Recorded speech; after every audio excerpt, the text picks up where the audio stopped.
Graça e paz. Boa tarde, Deus abençoe a todos. Eu vou fazer aqui uma primeira leitura, o capítulo 1 de Apocalipse, versos 1 e 2. Revelação de Jesus Cristo que Deus lhe concedeu para mostrar a seus servos os acontecimentos que em breve devem se realizar, e que ele, por intermédio do seu anjo, expressou ao seu servo João, o qual comprovou tudo quanto viu da palavra de Deus e o testemunho de Jesus Cristo. Graças a Deus pela tua palavra, pela sua palavra. Que o Santo Espírito nos abençoe. Alguns estudiosos gostam de apresentar essa etapa do livro de Apocalipse, da revelação, quando eles apresentam, como resultante de um processo de compreensão por parte da Igreja de Cristo Jesus. Ou seja, passados 30, 50 anos, compreendeu-se e a mensagem teria um objetivo de fortalecer e edificar a Igreja de Deus, preparando-a para eventos futuros. Alguns teólogos, alguns até bons teólogos, inclusive cristãos, até bons cristãos, tiveram dificuldades e não conseguiram superar a sua perspectiva de Cristo condicionado à humanidade, tá? Exaltação, glorificação e retorno para estabelecimento do reino, do governo, que não poderá ser resistido. Alguns teólogos têm grande dificuldade com isso, porque eles apresentam a igreja como o reino de Deus. E é importante nós lembrarmos que a igreja não é o reino de Deus. A igreja não é substituta de Jesus o Cristo. A igreja não é substituta do Espírito Santo. A igreja não se sobrepõe nem à palavra, nem ao Espírito. A igreja, se você pegar o livro de Apocalipse, na sua teologia, ela é serva. A igreja é serva. A magnífica apresentação, a bela apresentação do apóstolo Paulo, da igreja como o corpo de Cristo, né? A igreja manifestando Cristo ao mundo, revelando Cristo ao mundo, pela maneira como a igreja decide viver neste mundo. Essa é uma visão magnífica, é uma visão potencial no que diz respeito às instituições. Mas pode ser real? Sim, real. Mas a realidade decorrente da compreensão da visão chamada mística ou espiritual do apóstolo Paulo em relação à igreja, ela diz respeito única e exclusivamente à igreja que está total e perfeitamente submissa a Cristo, à sua mensagem, ao seu domínio, tá? Aí fala, mas então tem cristãos e cristãos. Tá, no passado havia judeus e judeus, romanos e romanos. Então, dificuldades sempre haverão, não é desculpa. Estamos dizendo que nem sempre as instituições, invariavelmente as instituições não são o que melhor representam a mensagem do Senhor Jesus Cristo.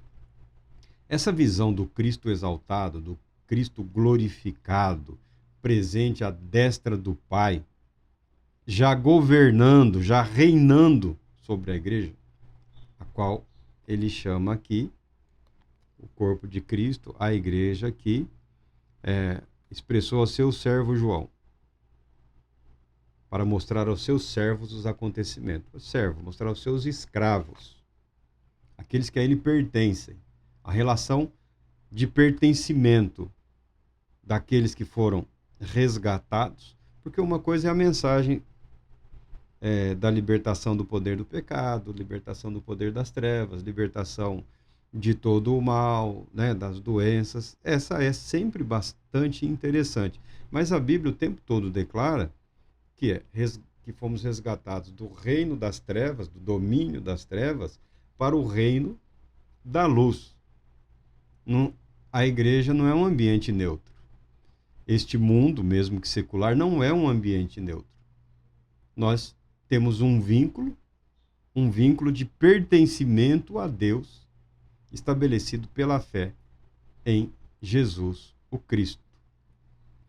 Essa compreensão não vem no final da vida do apóstolo Paulo, não vem no final da vida de João, se bem que um aprofundamento dessa compreensão e as implicações desse entendimento, é claro que se aprofundam com o tempo, com a experiência, com a vida. Mas se você pegar o livro de Atos dos Apóstolos, aqui, quando fala do Pentecostes, Jerusalém em dia de festa, e o povo lá ouviu o som, o barulho, o vozerio, e multidão correu. O que está acontecendo aqui? O que está acontecendo aqui? O apóstolo Pedro toma a palavra e fala: caros irmãos, concedei-me a licença de falar-vos com toda a franqueza. Que o patriarca Davi morreu e foi sepultado, e o seu túmulo está entre nós até o dia de hoje.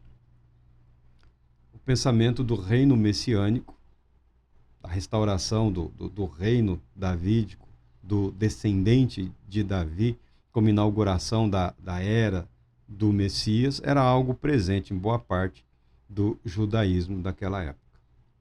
Então, Pedro já aborda dessa maneira.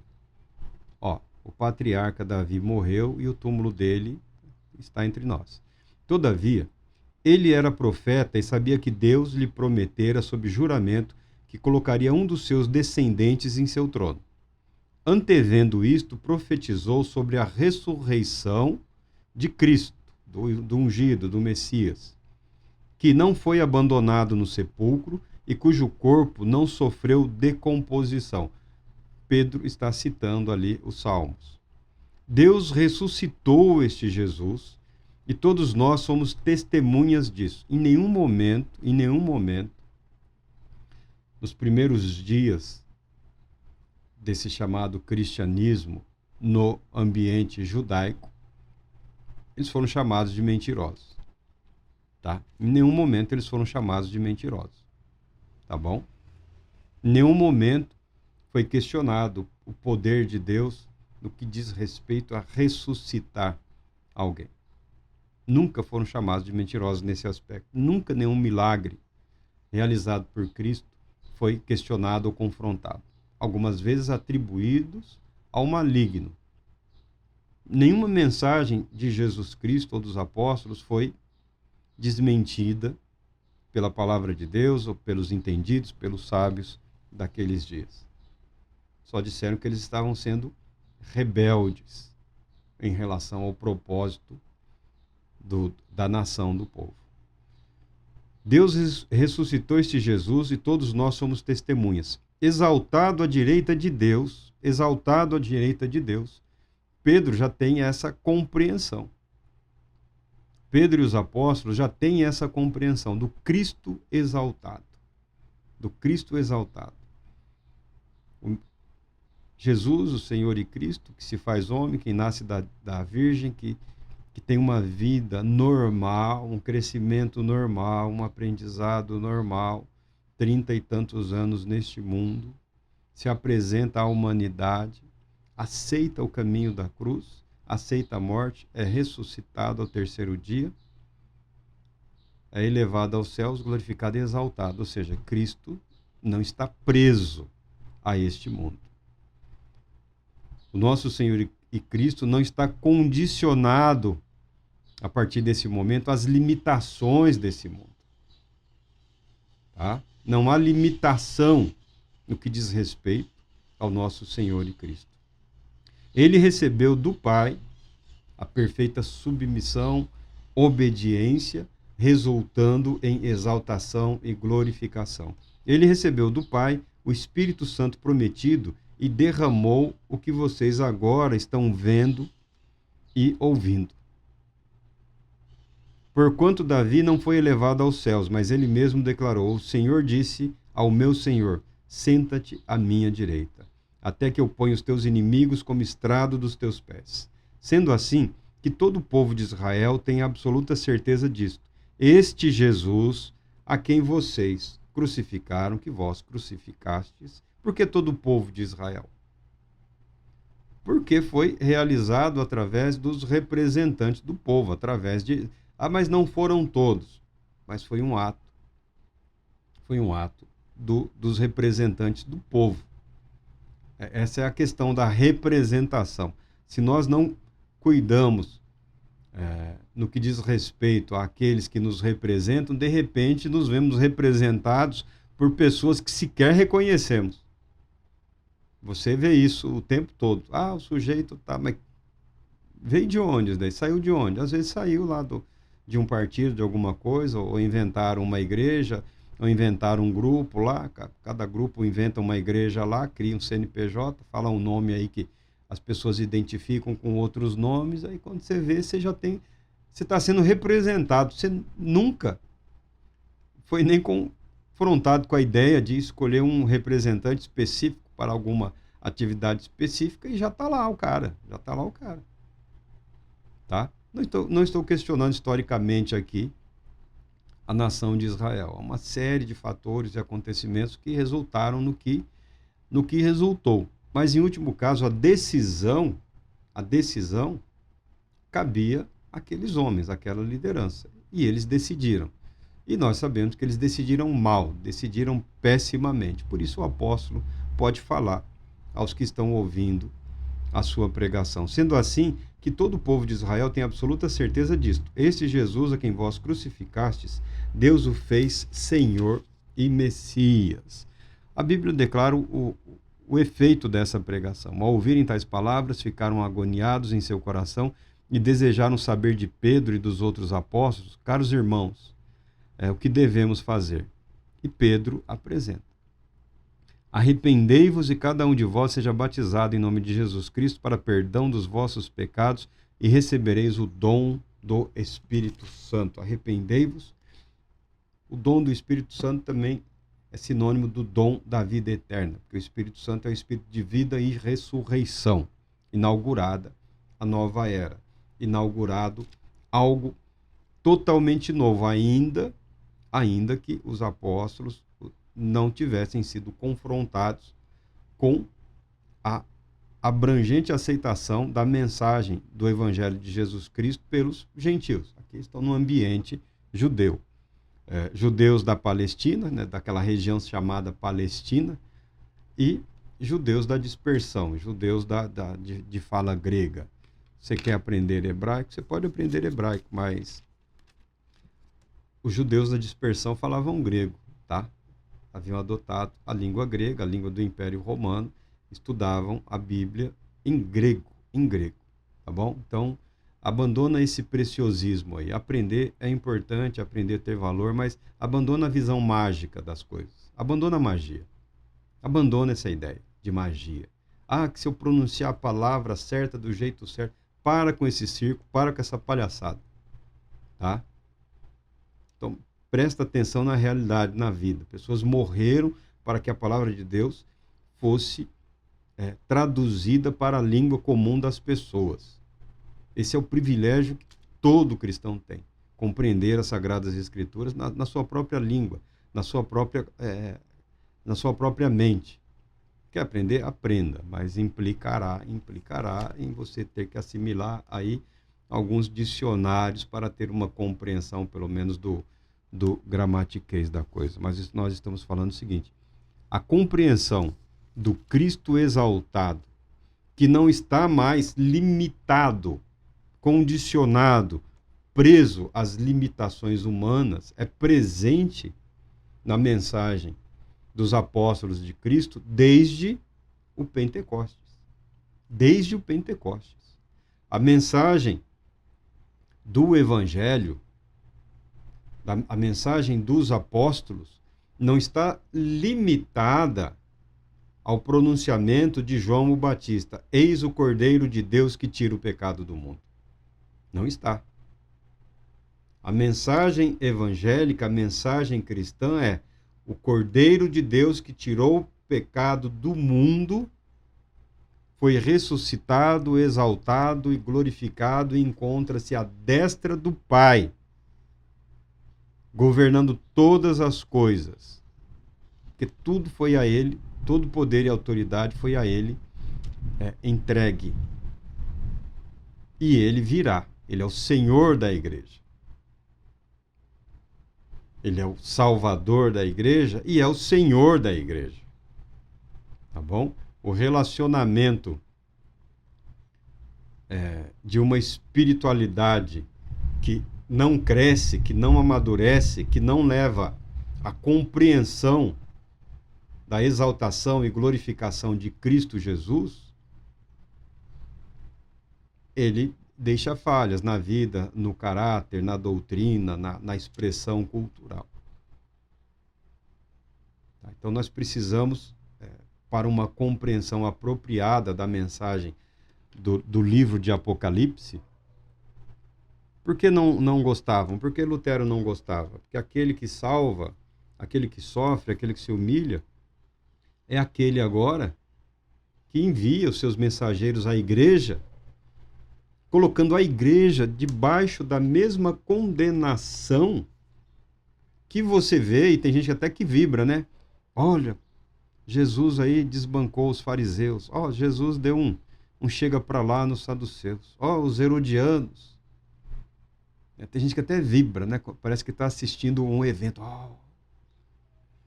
Mas agora esse Cristo, esse mesmo Cristo que se identificou com a humanidade, na exaltação e glorificação, ele se identifica com a glória eterna. A glória da qual o verbo, ou a palavra viva, se esvaziou para fazer-se homem, agora é restituído, é restaurado. Há uma identificação com o eterno, com o divino, com o soberano. Esse Cristo não agrada. Esse Cristo não agrada. Então muitas pessoas, mas o viés evangelístico tem o objetivo. Se não nos coloca debaixo da autoridade, do poder, do domínio de Jesus, o Cristo, não é o evangelho de Jesus Cristo. Pode ser o evangelho da igreja. Aí eu concordo, é o evangelho da igreja.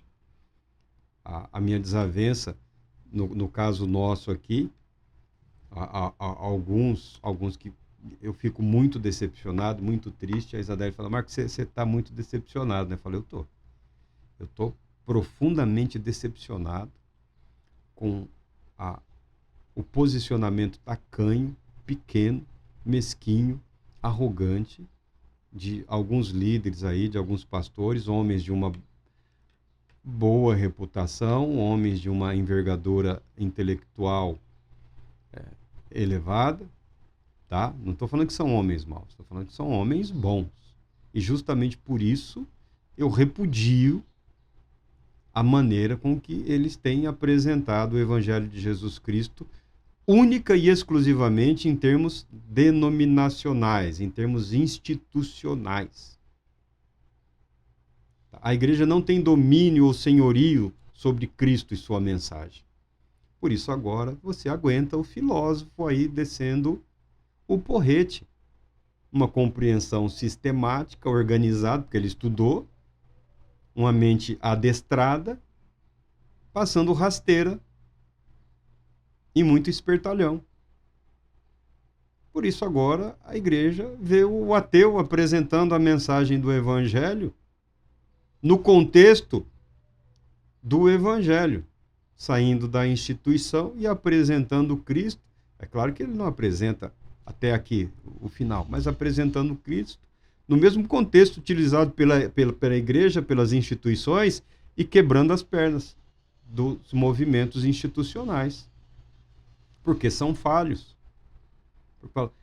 Ouçam o Evangelho, aceitem a mensagem e pensem como eu. Aceitem aí a nossa doutrina de homens, que Cristo já abominava naqueles dias.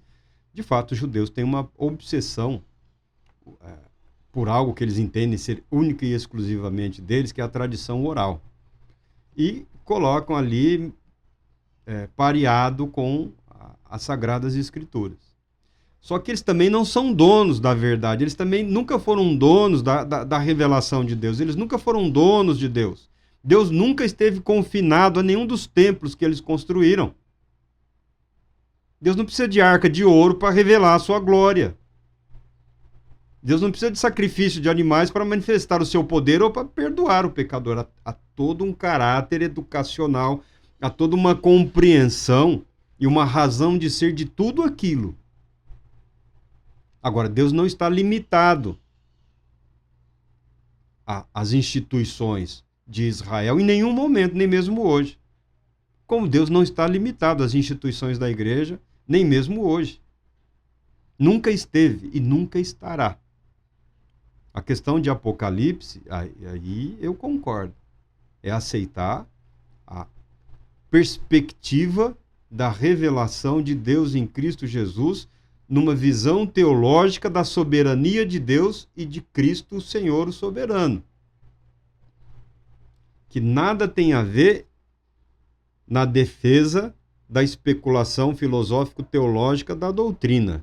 Tem a ver com a submissão ao senhorio de Cristo, uma decisão de servir a Deus através da fé em Cristo Jesus, vivendo conforme Ele nos ensinou e conforme Ele exige. A graça é exigente, a graça é exigente. Porque a graça capacita. A graça que nada exige não é graça, é desgraça, é indiferença. Se Deus não exige nada de você, é porque Ele não quer absolutamente nada com você. Essa é a verdade. Veja a analogia do casamento, do pertencimento um ao outro.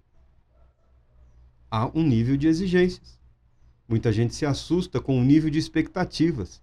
Fala, rapaz, agora eu sou marido. Aprendeu? Percebeu? Há um nível de expectativa. Essa palavra aí, meu Deus, agora eu sou pai. Agora você entendeu o que essa palavra significa. O nível de expectativa, o nível de exigência que essa palavra impõe àquele que é pai. Estão tentando mudar essas palavras, mas é impossível. Não tem outra palavra. Agora é mãe. Gerou, pariu. Há um nível de exigência, porque gera expectativas. A aceitação da mensagem do Evangelho de Jesus Cristo implica na aceitação de toda a mensagem de que Jesus é o Senhor e Cristo, que Deus o exaltou.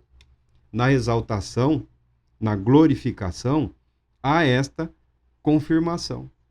Há essa confirmação. Pedro inicia aqui. Deus o fez Senhor e Cristo, Senhor e Messias. Deus o fez Senhor e Cristo. Deus o fez.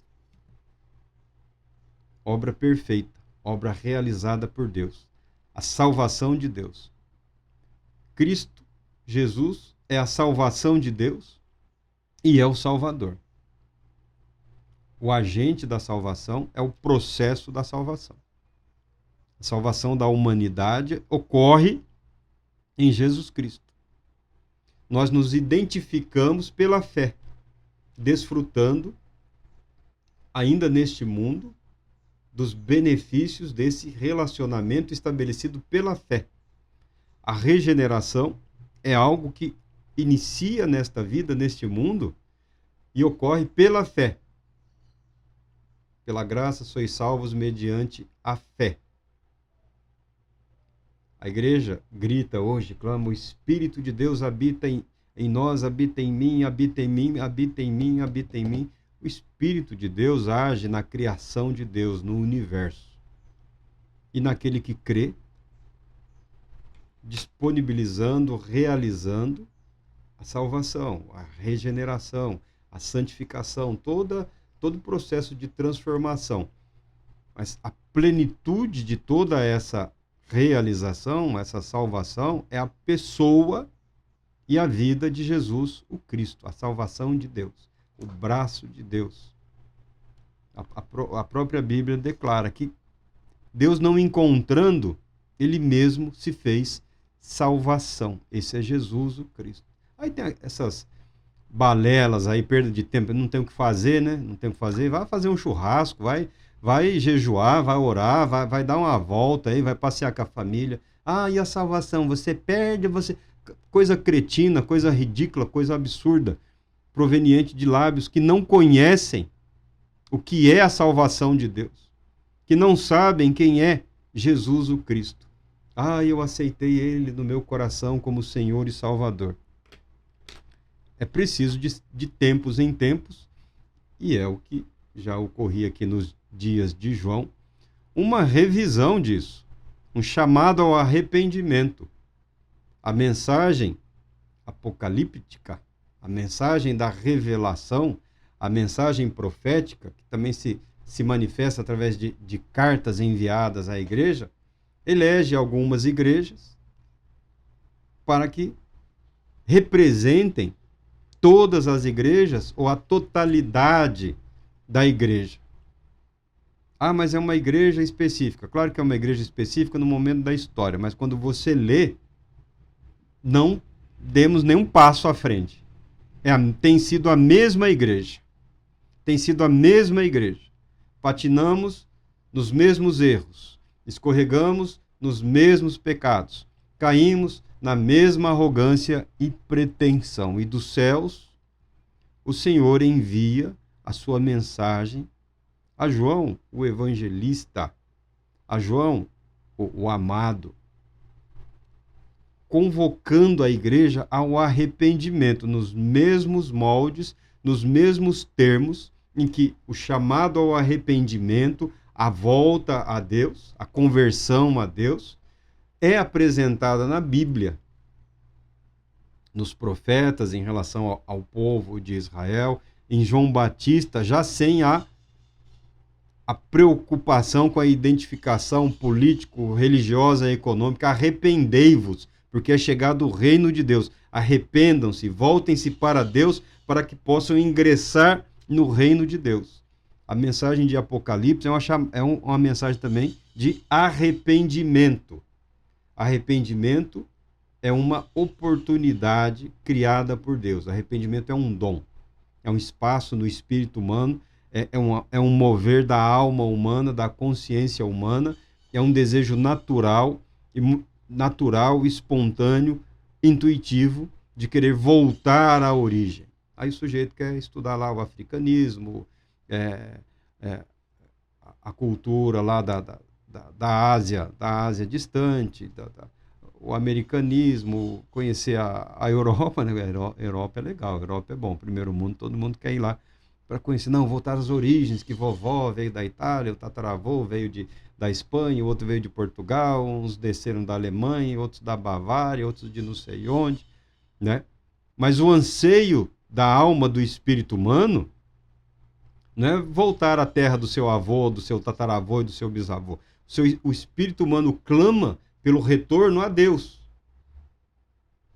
para permanecer em Deus, para ser curado em Deus, para em Deus encontrar estruturas para seguir adiante.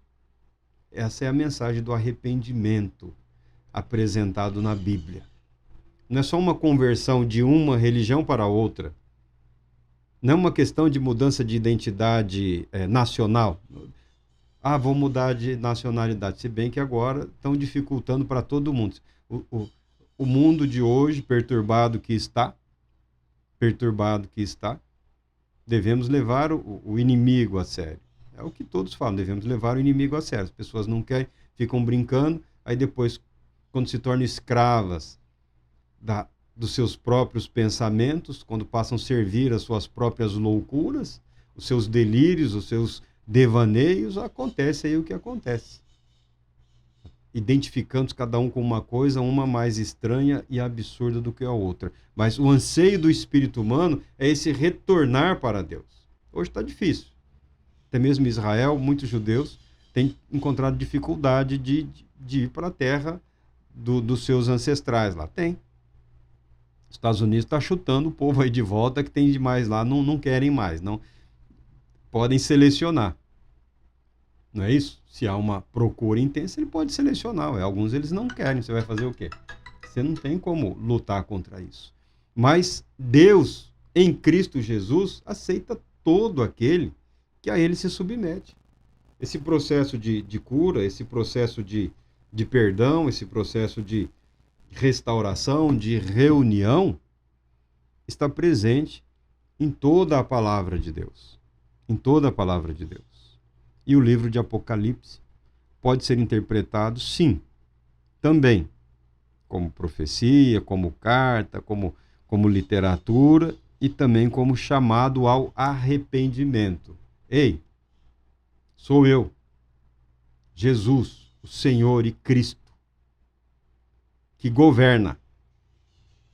O Senhor está nos céus.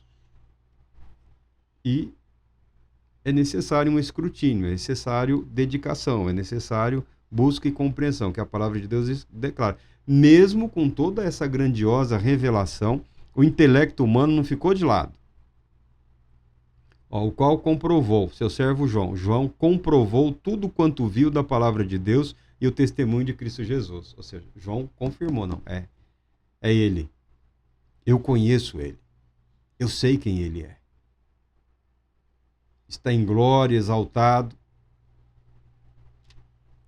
ao lado da majestade eterna, exercendo domínio e poder, mas é ele. Eu conheci, eu vivi com ele, eu caminhei ao lado dele, eu aprendi com ele, ele tem me sustentado dia após dia. Esta revelação é Jesus o Cristo, ela veio de fato de Deus. Não há espaço na Escritura para que se chame de revelação algo menor do que isso. Ou te conduz a Deus pela fé em Cristo Jesus, ou é algo meramente rasteiro, humano. Espero ter apresentado aí esse conceito de compreensão do Cristo exaltado. Tá? O Cristo que, desde o primeiro dia do que nós chamamos igreja, é apresentado como Senhor, como soberano. Que Deus Todo-Poderoso te abençoe, te proteja e te conceda paz, muita paz.